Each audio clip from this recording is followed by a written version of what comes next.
In 1896, the natural gas was discovered in the Morgantown area, and so the Seneca Glass Company moved to its present location in Morgantown in 1896. We were at one time, of course, quite a bit larger than we are today. We had 20-some shops working, whereas today we have 11. We had 60-some cutters, whereas today we have about 12. Of course, back in the turn of the century, in 1910 and 15, there were no machines to make glassware. Any glass you drank out of was handmade somewhere.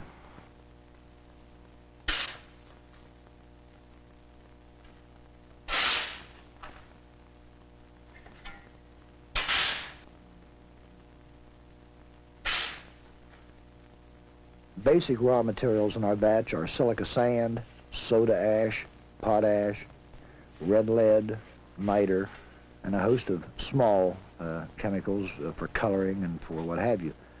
We prepare approximately 2,000 pounds of batch for each pot. In mixing the batch, we, of course, weigh out into a batch card feed. 200 pounds of this or 50 pounds of that. When we have all the raw materials weighed out into the batch card, we then use an overhead vacuum where we suck up all the batch into this holding tank.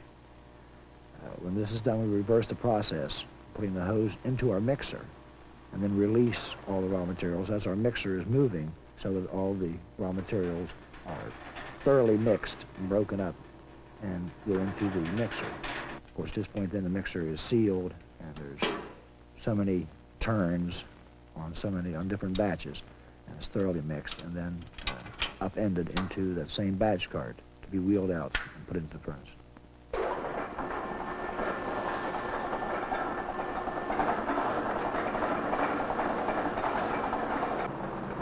Oh, we have a different formula for every batch we make. Even the collards is different. Like, you might think you could take a crystal batch and put any collar into it, but any substance that goes into this batch has to do with the collar. You know, what it turns out in the nature of the glass, how it works, how it gathers, how it behaves even when you temper, going through the layer. We had like a yellow that we had to keep changing the batch because the temper wasn't right on it. When you go to temper, it would explode. It'd crack. Anything you put in it, it's all important. The color is added to the batch actually for two reasons. One reason being that we can remelt the glass and again use it, but secondly, it acts as a catalyst in the melting process.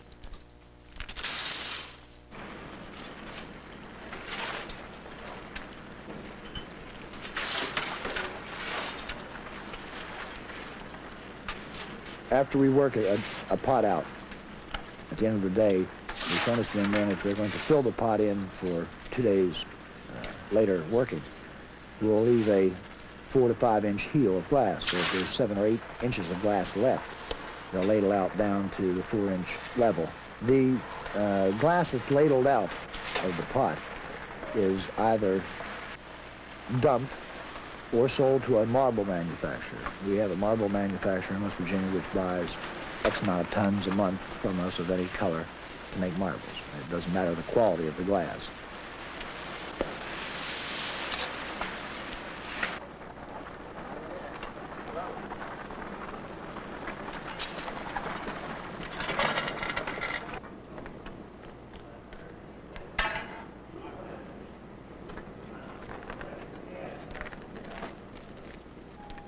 We take the batch along with the cullet and, of course, shovel it into a pot. It's called charging a pot.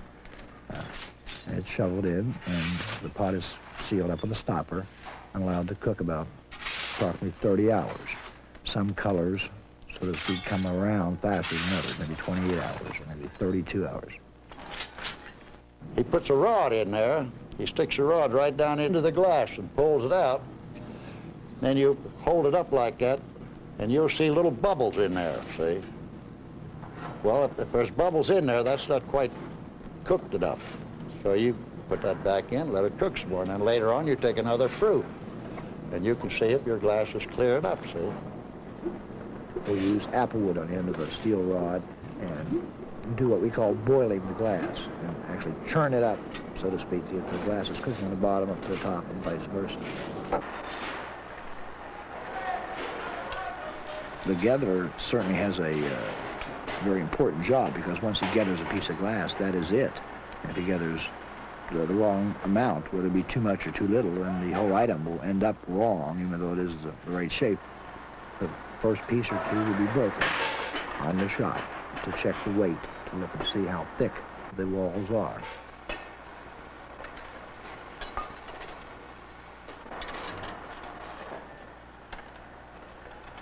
I would say blowing. I would say that's the hardest to learn. And you might learn to do it real quick, and maybe the other fellow will never learn it.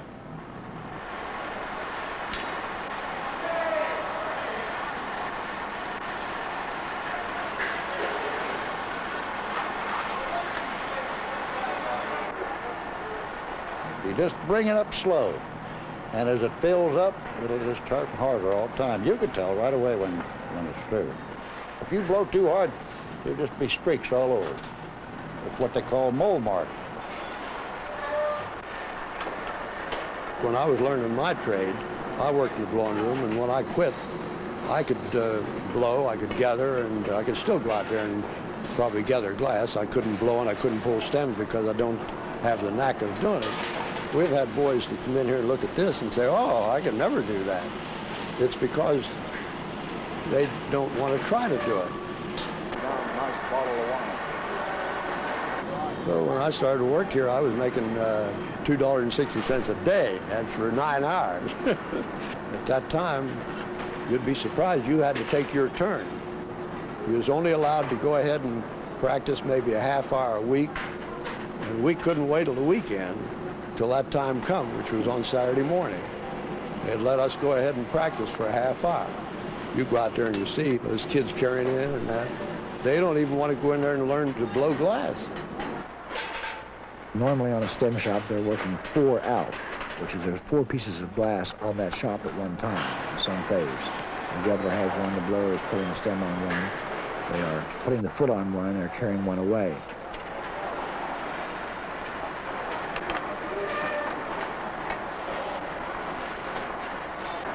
One person on that shop can throw it out of line. If everybody does their job, you just work even, and you don't work hard. Now, our iron mold, you don't have to cool. We don't put that in water. You don't turn that. You just put it in there and blow.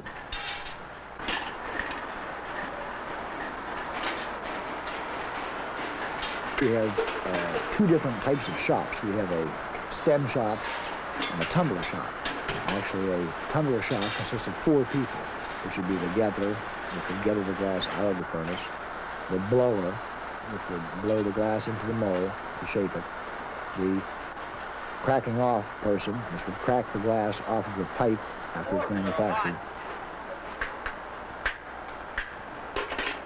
and the carrying in person, which would carry it from the shop into the tempering layer. So 4 people. On a stem shop, since we have a stemming foot, we would have 6 people.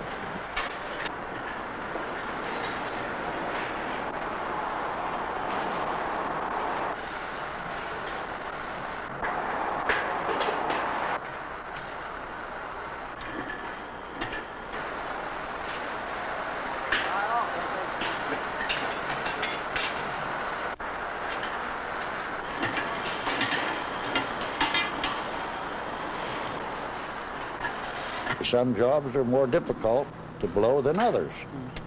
Now, we've got blowers out here that I can't give every job to. I've got to give him something that he can make. Some more difficult jobs, I got special guys you give that to. They can't all do the same thing.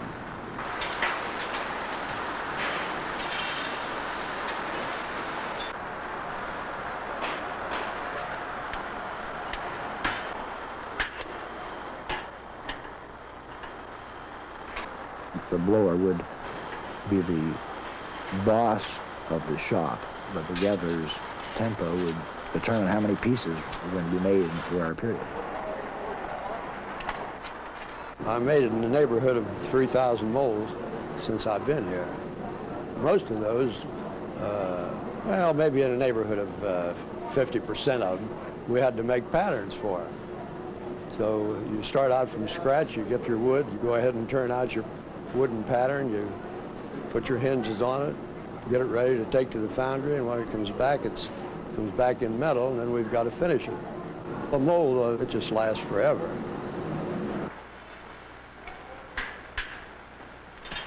If it was left to just cool to room temperature by itself, it would cool in 5 minutes or so and undoubtedly blow up or break because of the manufacturing strains in this glass, because of the handling of it and the tools against it, what have you. So it goes into an annealing layer, which actually is a conveyor belt inside of an oven, temperature starting at 900 degrees and gradually cooling as it goes back. Our layer runs 3 hours. It moves about 3.5 inches a minute. And so we're coming down, we have a controlled cooling coming down from 900 degrees to room temperature. So that we've taken the strain out of the glass. In a glass house, every person's secondary job is inspector. If there's something wrong with the item, throw it away. Because the faster we throw it away, the less money we put into a bad piece that will be thrown away eventually.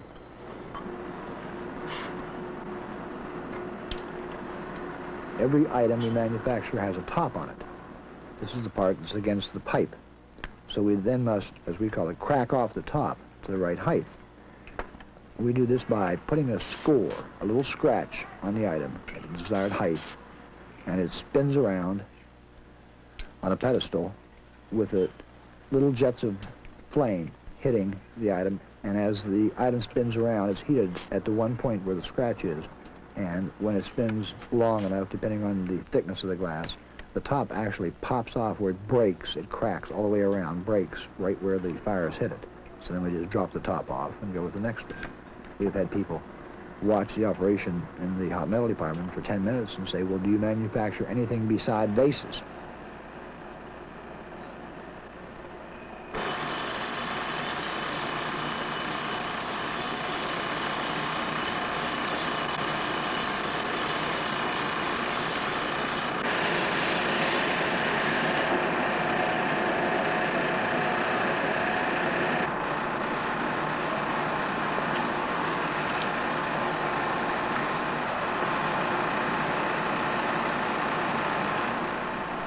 After we cut the top off and smooth the top, we must then round off or glaze the top. We put the items on what we call a glazing machine, which it sits on a pod which spins, and we fire polish the rim of the glass, actually melting over the top, controlled melting, to put the round edge on the glass. Well, this puts the round edge on the glass, but it also reheats the top and takes the temperament out of the top of the glass. So it, coming off the glazer, must be put into a re-annealing layer for another 3.5 hour process. And if we didn't, the top would be very brittle, and possibly in the washing it would just wring right off.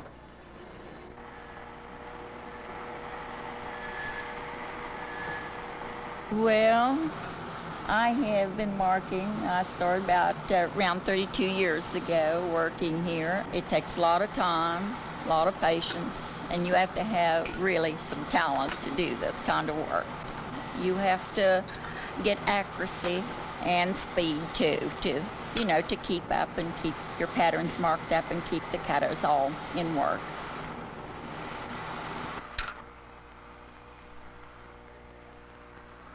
We have a sample of every cut pattern, whether it be the goblet or the sherbet or the wine or the cordial or the tea.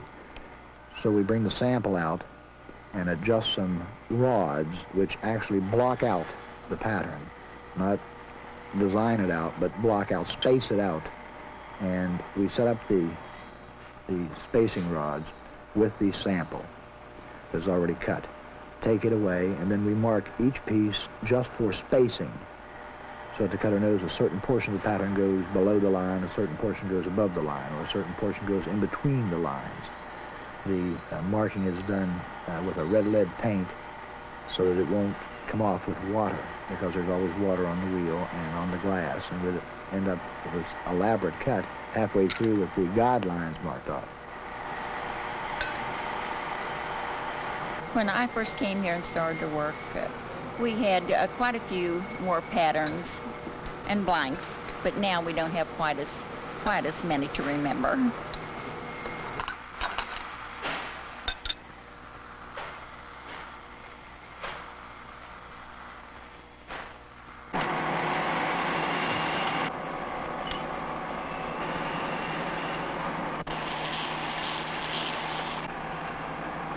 Now, these stones, they come from up in the northern part of Ohio. They bring them in, and we have to lead the stone, line it up, and then we shape the stone to fit the glass. From the time we bring a new stone in and lead it up and shape it, it takes around 5-6 hours. Sometimes we have to change the stone often for different types of glass. It uses the stone up faster.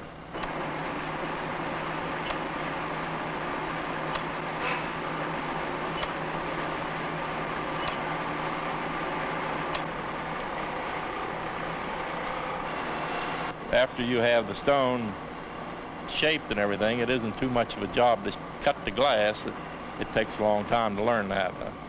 I've been at it quite a few years. I've been here 28 years.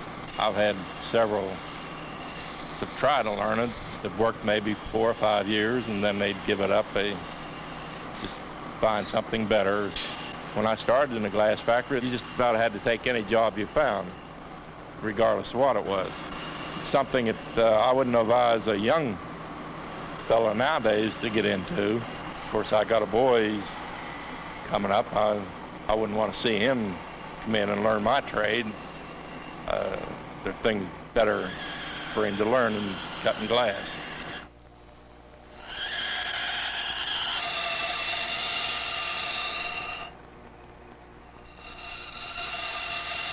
You take a look at a pattern, and you just about know exactly what stone to pick up to put on to make that tight cut. Of course, if you don't know that, well, you're not no glass cutter. It's just like an artist. He knows what paints to use to make it a different color.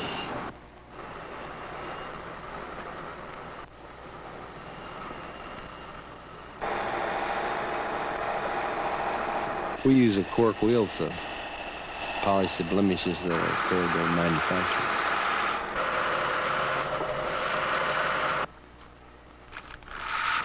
Stems, we generally polish them on a natural cork. I presume, I don't know, but I presume we're probably the only ones left today that make up our own corks.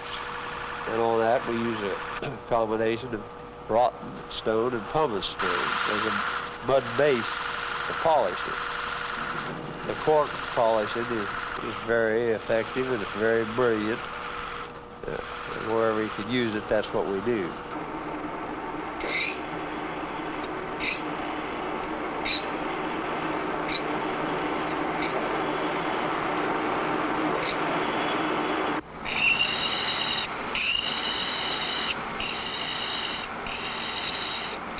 Some of the patterns we have to acid polish it because you cannot get down to those real small cuts.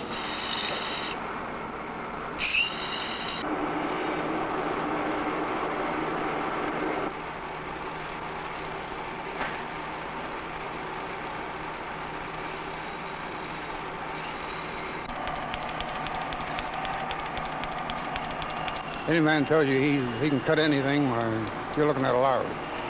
Because there isn't a man alive that can cut anything. In 2 years, you can learn how to cut miter, but you spend the rest of your life and still never be a floor cutter. It's more demanding. It takes an entirely deep concentration at all times. You can't be under any pressure. As you notice, there's nobody walking around. There's nobody leaning over your shoulder. They leave you alone. You know your job. You go ahead and do it. It's a shame there's not any more of us than what they are, but most of them are died off.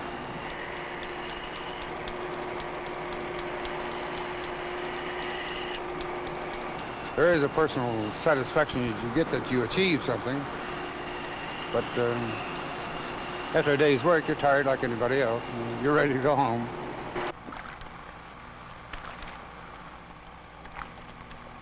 The red lead paint will not come off with water.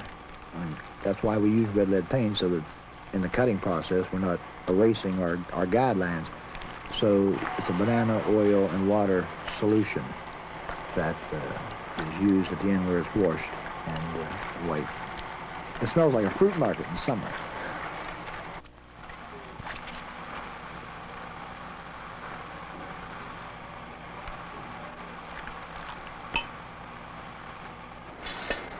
There's really no perfect piece of glass, just like there's no perfect diamond.